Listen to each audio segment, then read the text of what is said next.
ഇത് നമുക്കൊരു അടിപൊളി ലസാഞ്ഞ ഉണ്ടാക്കിയാലോ. അപ്പോൾ അതിനാവശ്യമായിട്ടുള്ള സാധനങ്ങളൊക്കെയാണ് കേട്ടോ. ഇത് പാസ്ത ഷീറ്റുണ്ട്, അതിൻ്റെ ഇടയ്ക്ക് ഫില്ലിങ്സിനായിട്ടുള്ള മീറ്റിൻ്റെ ഒരു മിക്സ് ഉണ്ട്, പിന്നെ വൈറ്റ് ക്രീമുണ്ട്, പിന്നെ ചീസിൻ്റെ പൊടി നമുക്ക് ഇടയ്ക്കിടയ്ക്ക് വിതറിട്ട് കൊടുക്കാം. ഞാൻ ഇതേപോലത്തെ ഒരു പാത്രമാണ് എടുത്തിരിക്കുന്നത്. ഇതിനകത്ത് ചേർക്കാനുള്ള ഇൻഗ്രീഡിയൻസ് ഒക്കെ വേണമെങ്കിൽ നമുക്ക് വീട്ടിൽ തന്നെ ഉണ്ടാക്കി എടുക്കാവുന്നതേ ഉള്ളൂ കേട്ടോ.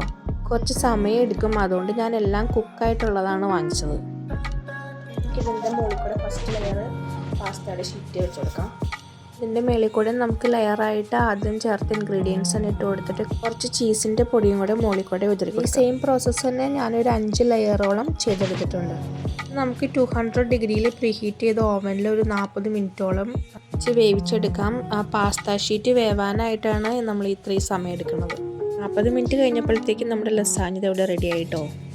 അപ്പം തന്നെ സെർവ് ചെയ്തില്ല, കാരണം വൈകുന്നേരത്തെ ഡിന്നറായിട്ട് എടുക്കാൻ വേണ്ടി ഉണ്ടാക്കിയതാണ്. അപ്പോൾ ഒരു 2 മണിക്കൂർ കഴിഞ്ഞിട്ടാണ് എടുത്തത്. ഒരാൾക്ക് വിശന്ന് പ്രാന്ത് പിടിച്ചിട്ട് എൻ്റെ ബനീനിമ വന്ന് വലിച്ചുകൊണ്ടിരിക്കുന്നുണ്ട്. അപ്പോൾ അവന് തന്നെ ആദ്യം കൊടുക്കാൻ ടേസ്റ്റ് ചെയ്യാനായിട്ട്. വീഡിയോ ഇഷ്ടപ്പെട്ടാൽ സപ്പോർട്ട് ചെയ്യാൻ മറക്കരുത്. അപ്പോൾ നമുക്ക് അടുത്ത വീഡിയോയിൽ കാണാം. എല്ലാവർക്കും ബൈ ബൈ.